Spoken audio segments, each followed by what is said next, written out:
बिस्मिल्लाहिर्रहमानिर्रहीम। अस्सलाम वालेकुम। आज का जो हमारा टॉपिक है न्यूरोट्रांसमीटर, ये इम्पॉर्टेंट टॉपिक है और बेसिकली न्यूरोट्रांसमीटर्स क्या होते हैं हम उनको देखते हैं। ये एक ऐसा केमिकल है जो हमारे ब्रेन में पाया जाता है, यानी कि जो हमारे न्यूरॉन्स होते हैं, न्यूरॉन्स का जो स्ट्रक्चर होता है, एक्सोन टर्मिनल जो होते हैं उनके अंदर छोटे छोटे सैक्स बने हुए होते हैं, बिल्कुल वेसल्स होती हैं, उनके अंदर न्यूरोट्रांसमीटर मौजूद होते हैं। और ये एक केमिकल मैसेंजर होते हैं, यानी कि इनके थ्रू जो बॉडी है या नर्वस सिस्टम है उसके दरमियान में जो कम्युनिकेशन हो रही होती है उसको फैसिलिटेट कर रहे होते हैं न्यूरॉन्स। ये क्या होते हैं? ये केमिकल मैसेंजर होते हैं और इसके बगैर जो है वो हम फंक्शनिंग प्रॉपरली नहीं कर सकते।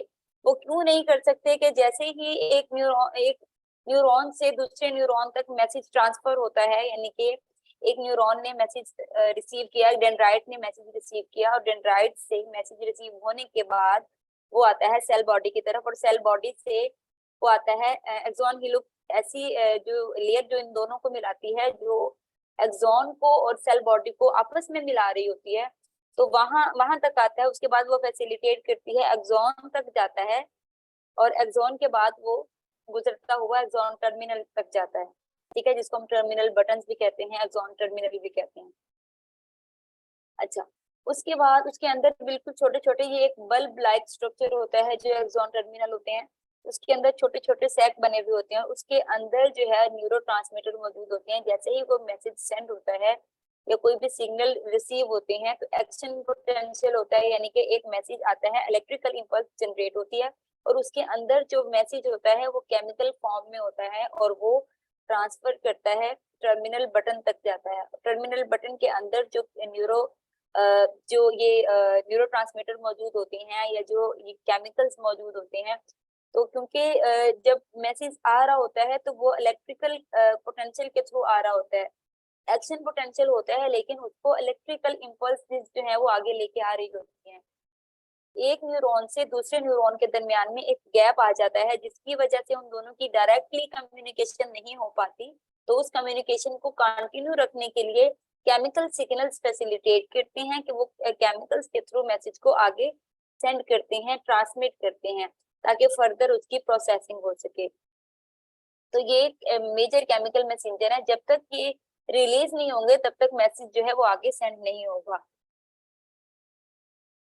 अच्छा जी, तो ये इनको जो है ये न्यूरॉन्स हैं उनको नर्व सेल भी कहा जाता है। ठीक है, तो ये क्या है कि जब मैसेज सेंड होता है तो एक न्यूरॉन से जो टारगेट सेल्स होते हैं या नर्व सेल्स होते हैं, या एक न्यूरॉन से दूसरे न्यूरॉन में मैसेज जाता है, तो ये केमिकल मैसेंजर के थ्रू जा रहा होता है। तो ये जो टारगेट सेल्स हैं वो कोई भी नर्व सेल भी हो सकता है, कोई ग्लैंड भी हो सकती है, कोई मसल्स भी हो सकते हैं, कोई इनमें से कोई भी चीज हो सकती है। ठीक हो गया। अब अगर हम क्लासिफिकेशन की बात करें न्यूरोट्रांसमीटर की, तो क्लासिफिकेशन और चीज है, और जो अगर हम टाइप्स की बात करते हैं तो वो टाइप्स में और चीजें आ जाती हैं। इनके फर्दर वो चीजें उसको एक्सप्लेन करते हैं हम टाइप्स में। अब क्लासिफिकेशन में क्या है कि कुछ ऐसे न्यूरोट्रांसमीटर हमारे पास मौजूद होते हैं।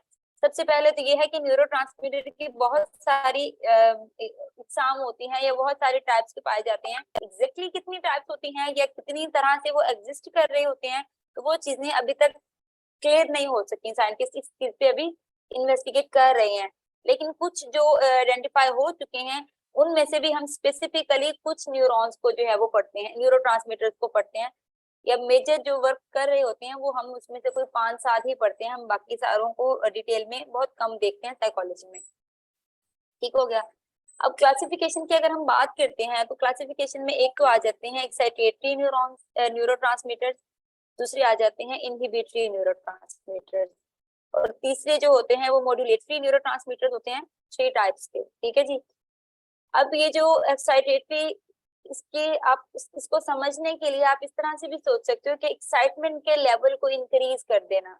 ठीक है, एक्साइटेटरी एक्साइटमेंट से रिलेटेड है, तो आप इसको अपनी एक की टर्म की तरह अपनी मेमोरी में सेव इस तरह से कर सकते हैं कि जो एक्साइटेटरी है वो एक्साइटमेंट से रिलेटेड है, यानी कि हमारी एक्साइटमेंट पे इफेक्ट डाल रहे होते हैं या हमें एक्साइटेड करने में रोल प्ले कर रहे होते हैं।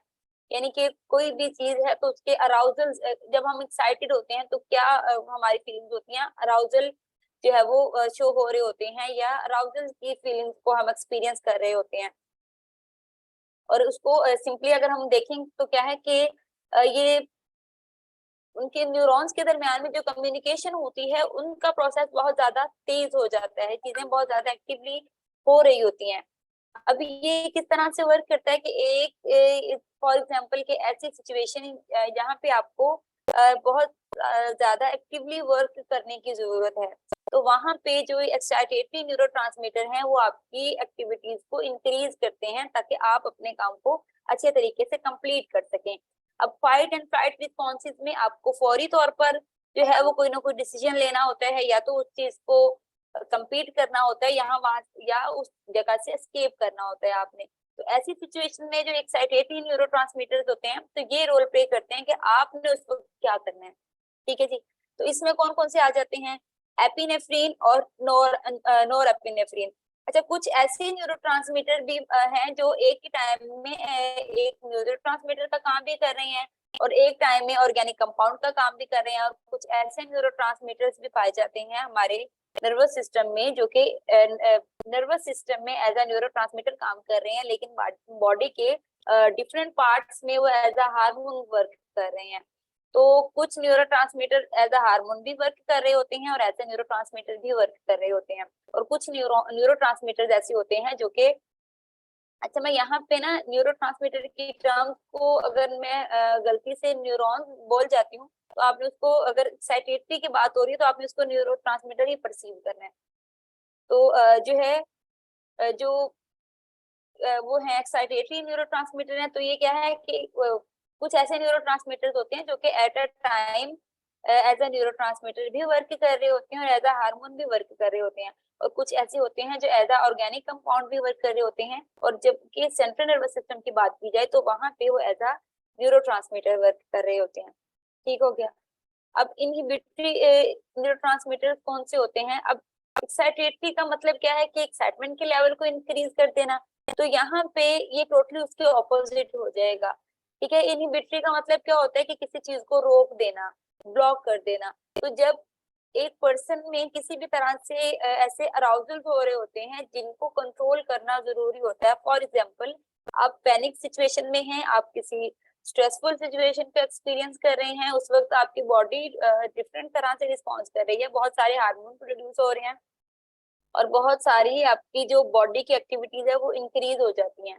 ठीक हो गया। अब हार्ट बीट पे इम्पैक्ट आ रहा होता है, हमारी ब्रीदिंग पे इम्पैक्ट आ रहा होता है, स्वेटिंग हो रही होती है और हम डिफरेंट टाइप के फिजियोलॉजिकल रिस्पॉन्सेज दे रहे होते हैं। तो इस ऐसी सिचुएशन में जो हमारे इनहिबिटरी न्यूरोट्रांसमीटर्स होते हैं तो ये हमारी बॉडी को एक नॉर्मल लेवल तक लेके आने के रिस्पॉन्सिबल होते हैं कि जो अराउजल्स हो रहे हैं उनको ब्लॉक करने में या उनको स्टॉप अप करने में या उनकी जो एक्टिविटीज हैं उनको कम करने में मेजर रोल प्ले कर रहे होते हैं। यानी कि अगर हम एंजाइटी की फीलिंग्स को एक्सपीरियंस कर रहे हैं या एक पर्सन जो है उसमें बायोपोलर यानी कि एमडी वो बायोपोलर के साथ उसमें मेनिया के सिम्टम्स पाए जाते हैं और उसकी एक्टिविटीज बहुत ज्यादा इंक्रीज हो रही हैं, और उसको फिर क्या है कि ऐसी सिचुएशन में जो इनहिबिटरी न्यूरोट्रांसमीटर्स हैं तो ये उनको नॉर्मेलिटी की तरफ लाने में मेजर रोल प्ले कर रहे होते हैं। ठीक हो गया। यानी कि ये जो जितनी तेजी से वर्क हो रहा होता है ना, कि जितनी तेजी से मैसेज सेंड हो रहा होता है तो उस पे इफेक्ट करते हैं ताकि जो उनकी एक बहुत ज्यादा फोर्सफुली कम्युनिकेशन हो रही है तो उसको जरा कम किया जा सके, उसको डिक्रीज किया जा सके। ठीक है जी। ये न्यूरोट्रांसमीटर इस तरह से वर्क कर रहे होते हैं। और इनमें कौन कौन से आ जाते हैं? इनमें आ जाते हैं सेरोटोनिन आता है, और जिसको हम गाबा भी पढ़ते हैं, गामा अमाइनो ब्यूटेरिक एसिड, इसको हम गाबा भी पढ़ते हैं। ठीक है। और ये इनको ब्रेन में किस तरह से वर्क कर रहे हैं या हमारे नर्वस सिस्टम में किस तरह से वर्क कर रहे हैं, ये एज अ न्यूरोट्रांसमीटर वर्क कर रहे हैं। तो यहाँ पे हम सिर्फ न्यूरोट्रांसमीटर की बात कर रहे हैं तो इनको हम सिर्फ न्यूरोट्रांसमीटर के वे में ही देखेंगे।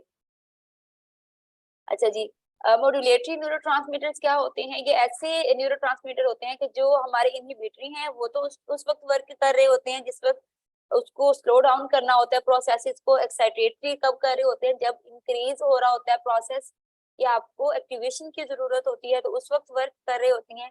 लेकिन ये जो मॉड्यूलेटरी न्यूरोट्रांसमीटर है तो ये दोनों तरह के जो न्यूरॉन्स होते हैं उन पे इफेक्ट डाल रहे होते हैं एट द सेम टाइम।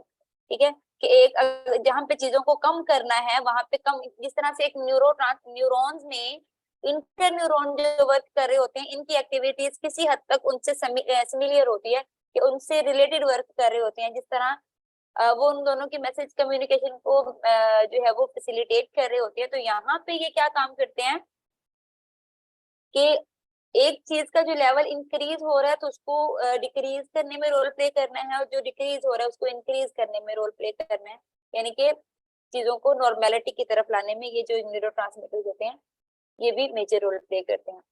अब क्या है कि जो न्यूरोट्रांसमीटर हैं ये काम किस तरह से करते हैं, क्योंकि जब बॉडी में कम्युनिकेशन होती है वो किस तरह से होती है कि जब एक न्यूरॉन दूसरे न्यूरॉन को मैसेज सेंड करता है, दूसरे से तीसरे को, तीसरे से चौथे को, और सो ऑन, तो इस तरह से कम्युनिकेशन होती है। तो फिर जैसे जैसे मैसेज सेंड होते हैं वैसे वैसे केमिकल सिग्नल्स जो है, ये केमिकल मैसेंजर रिलीज होते हैं, आगे जाते हैं, और आगे जो रिसेप्टर्स होते हैं वो रिसीव करते हैं डेंड्राइट्स के थ्रू, वो आगे फर्दर उनकी प्रोसेसिंग होती है। और इसी तरह ये एक चेन बनती चली जाती है, एक से दूसरे, दूसरे से तीसरे, तीसरे से चौथे की तरफ कम्युनिकेशन होती रहती है, और उसके बाद उसी जो टारगेट सेल है वहां तक कम्युनिकेशन होती है, और उसके बाद वहां से रिस्पॉन्स जब आता है तो हम फौरी तौर पर रिएक्ट कर देते हैं। ये इस तरह से ये सारी की सारी कम्युनिकेशन होती है, यानी कि मैसेज ट्रांसफर होते रहते हैं through out the nervous system या थ्रू आउट द बॉडी। ठीक हो गया जी। अब क्या है कि ये काम कहाँ पे करते हैं, कि जब एक न्यूरोट्रांसमीटर, एक न्यूरॉन से दूसरे न्यूरॉन के दरमियान में एक छोटा सा गैप पाया जाता है, ये हमने डिस्कस किया था, एक छोटा सा गैप पाया जाता है जिसको हम साइनेप्स कहते हैं। तो वहां से जब कम्युनिकेशन होना होती है तो उस दौरान ये वर्क करते हैं कि ये वहां से रिलीज होते हैं, जो साइनेप्स होते हैं उनसे पहले जो है वो सैक बने हुए होते हैं टर्मिनल बटन्स के, ठीक है, तो उसके अंदर से न्यूरोट्रांसमीटर रिलीज होते हैं, तो साइनेप्स उसमें मौजूद होता है, जिसकी वजह से उनकी डायरेक्ट कम्युनिकेशन नहीं होती, क्योंकि गैप आ जाता है, बहुत छोटा गैप होता है लेकिन ये गैप होता है। फिर उसके लिए जरूरत होती है कि इनको वर्क करने की। ठीक है जी। उसके बाद काम किस तरह से करते हैं कि जो न्यूरोट्रांसमीटर जो है वो ये रिलीज कहाँ से होते हैं, जिनको अक्सॉन टर्मिनल या टर्मिनल बटन्स कहते हैं, ये वहां से रिलीज होते हैं। उसका भी स्पेसिफिकली पार्ट कौन सा होता है, उसके अंदर सैक बने हुए होते हैं जिस तरह हमने डिस्कस किया। और ये एक्शन पोटेंशियल क्या है कि जब एक न्यूरॉन फायर करता है और उसके बाद उस वर्क हो रहा होता है, ठीक है, जब एक न्यूरॉन फायर करता है और उसके बाद फायर करने के बाद फर्दर जो है वो प्रोसेसिंग होती है, फिर एक न्यूरॉन जो है वो दूसरे न्यूरॉन को मैसेज सेंड करने में या उनसे कम्युनिकेशन करने में या कम्युनिकेट करने में आसानी से वो कर पाता है उसको। ठीक है जी।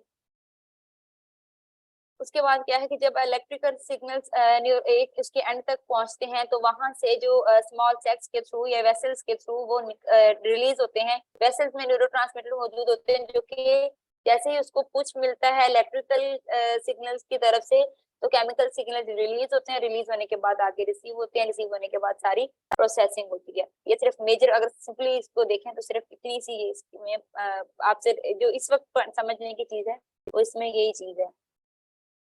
अच्छा जी, हमने बात की थी कि इनहिबिटरी ऐसे न्यूरोट्रांसमीटर्स होते हैं जो कि आपकी जो हाइपर एक्टिविटीज होती हैं या स्फीयर एक्टिविटीज होती हैं उनको ब्लॉक कर देते हैं, ताकि जो है वो फर्दर जो एक्टिविटीज हो रही होती हैं उनको, यानी कि जो ऐसी एंजाइटी की सिचुएशन में या स्ट्रेसफुल सिचुएशन में जो फीलिंग जो अराउजल हो रहा होता है उनको स्टॉप अप करने में या उनको डिक्रीज करने में रोल प्ले करते हैं। ठीक है, इनमें कौन कौन से होते हैं, सबसे पहले हम देखते हैं गाबा के बारे में। ये जो सेंट्रल नर्वस सिस्टम में ये काम करते हैं और किस तरह से वर्क करते हैं, ये एज ए इनहिबिटरी न्यूरोट्रांसमीटर, ये जो न्यूरोट्रांसमीटर होते हैं गाबा, ये इस तरह से वर्क कर रहे होते हैं। ठीक है, और इनका काम क्या है कि जो हमारे मूड को रेगुलेट करना इनका काम होता है, ताकि मूड को रेगुलेट किया जा सके। वो किस तरह से कि अगर एक पर्सन एंजाइटी को एक्सपीरियंस कर रहा है या स्किज़ोफ्रेनिया को एक्सपीरियंस कर रहा है और उसकी एक्टिविटीज जो है वो डिस्टर्ब हो रही हैं, ठीक है, वो लाइक आपकी जो टोटली रूटीन होती है वो डिस्टर्ब हो जाती है, आप प्रॉपरली अटेंशन नहीं दे पा रहे होते, तो उस वक्त ये क्या कर रहा होता है कि चीजों को नॉर्मल लाने में या उनको जो आपकी स्ट्रेसफुल डिप्रेशन की अगर हम बात करें तो इसमें भी आप स्ट्रेसफुल एक्सपीरियंस कर रहे होते हो, तो उस ऐसी सिचुएशन में ये जो होते हैं न्यूरोट्रांसमीटर, तो जो अराउजल हो रही होती हैं, ये ऐसी चीजें जो आपको स्ट्रेस की तरफ या टेंशन की तरफ लेके जाती हैं, उनसे आपको नॉर्मेलिटी की तरफ लेके आते हैं। और इसके लिए कुछ स्पेसिफिक टाइप्स की जो है वो मेडिकेशन भी यूज की जाती हैं, जो कि आपकी इसमें जो है वो गाबा की जो एक्टिविटीज हैं उससे वो इंक्रीज हो जाती है। लाइक वो जब एक्टिवली वर्क कर रहा है, लेकिन जब हमने कुछ ऐसी मेडिसिन दी जिससे उनकी एक्टिविटी इंक्रीज होगी कि वो मजीद एक्टिवली वर्क कर रहे हैं, तो उसके नतीजे में क्या होता है कि इनके दरमियान में फिर एक नेगेटिव रिलेशन आ जाता है। लाइक एक चीज अगर ये गाबा का जो लेवल है वो इंक्रीज हो रहा है, तो इट मीन्स कि जो हमारी जो अनइजीनेस की स्टेट है वो डिक्रीज हो रही है। हमारी जो एंजाइटी की फीलिंग्स हैं या हमारी ऐसी फीलिंग्स जो हमें डिस्टर्ब कर रही हैं, हमारी रूटीन को डिस्टर्ब कर रही हैं, तो उस वहां से हम नॉर्मेलिटी की तरफ आ जाते हैं।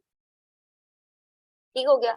अच्छा, जो मेडिसिन यूज की जाती हैं, ठीक है, बेंजोज भी इनको कहते हैं और इनको बेंजोडिजापाइन्स भी कहते हैं। ये जो मेडिसिन होती हैं ये बेसिकली एंजाइटी के क्लाइंट्स को दी जाती हैं, ये ऐसे जो कि हाइपर एक्टिव होते हैं या जिनमें अराउजल हो रहे होते हैं, तो ऐसे क्लाइंट के लिए ऐसी मेडिसिन यूज की जाती हैं जिनमें गाबा का जो रोल होता है वो मेजर होता है, ताकि वो आपको एक इजीनेस की स्टेट की तरफ ले जाए, आप एक रिलैक्सेशन के मूड की तरफ चले जाएं। ठीक हो गया। सेकेंडली जिसको हम डिस्कस करेंगे वो है सेरोटोनिन। ये भी एक इनहिबिटरी न्यूरोट्रांसमीटर है। ये भी आपके मूड को जो है वो रेगुलेट करने में रोल प्ले कर रहे होते हैं और आपकी नींद को और मेमोरी को रेगुलेट करने में रेगुलेट करने के रिस्पॉन्सिबल होते हैं। क्योंकि जैसे ही कोई ऐसी चीज आती है जो कि आपकी वेलबींग पे इफेक्ट डालती है, आप प्रॉपरली कंसंट्रेट नहीं कर पा रहे होते या आपकी जो नॉर्मल रूटीन डिस्टर्ब होती है, तो वहां पे भी ये जो है वो ये न्यूरोट्रांसमीटर वर्क कर रहे होते हैं। इनके साइकोलॉजिकल डिसऑर्डर्स में डिफरेंट डिसऑर्डर्स के साथ वर्क करते हैं। आमतौर पर ये जो मेडिसिन इसमें यूज की जाती हैं जिसको हम कहते हैं सिलेक्टिव सेरोटोनिन रीअपटेक इनहिबिटर्स, तो ये ऐसी मेडिसिन होती हैं जो कि यूजुअली एंजाइटी को भी एंजाइटी के ट्रीटमेंट के लिए भी हम इस्तेमाल करते हैं, डिप्रेशन के लिए भी इस्तेमाल की जाती हैं। ठीक है, उसके बाद ये स्ट्रेस डिसऑर्डर से रिलेटेड जो डिसऑर्डर्स होंगे उनके लिए भी, और जो है ओसीडी के लिए भी हम इनको यूज कर सकते हैं, और डिफरेंट ऐसे साइकोलॉजिकल डिसऑर्डर जो कि इम्पैक्ट डालते हैं। माइग्रेन के लिए भी हम यूज कर सकते हैं, लेकिन ये एक बायोलॉजिकल डिसऑर्डर आ जाता है। लेकिन बाकी जो ऐसे डिसऑर्डर जो आपकी साइकोलॉजिकल हेल्थ पे इम्पैक्ट डालते हैं, उनके लिए भी हम इसको यूज करते हैं। ठीक हो गया। आज के लिए हमारा इतना ही है। यहाँ तक किसी का कोई क्वेश्चन है तो पूछ सकते हैं।